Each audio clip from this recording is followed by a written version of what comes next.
Good morning. Welcome again to Morning Devotions, and thank you again so much for our time together. It's a beautiful Sunday morning. You're going to have great services today with Sister Bev. I'll be home next weekend. I just left my brother in Michigan. I'm in South Bend with my cousin right now, and I'm heading down to visit my mom in Alabama. Then I'll stop and spend a day with Brother John in Texas, and then I'll be home next weekend. But right now, you just have great services at all of our campuses today with Sister Bev. For morning devotions today, I want you to look in 1 Corinthians chapter 1. Paul says, beginning in verse 21, "For since in the wisdom of God, the world through its wisdom did not know him, God was pleased through the foolishness of what was preached to save those who believed." Now there's something I want you to notice here about Paul's ministry.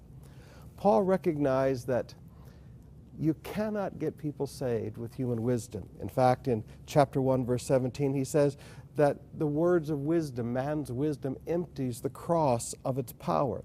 Here he tells us, listen, the wisdom of man can't bring you to Christ. The wisdom of God is what brings you to God, not the wisdom of this world. Now, brothers and sisters, I want to challenge you today.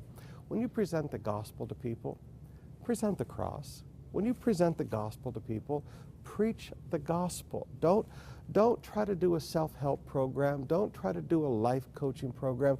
Don't use the words of human wisdom. Human wisdom is fine, and there's a place for that.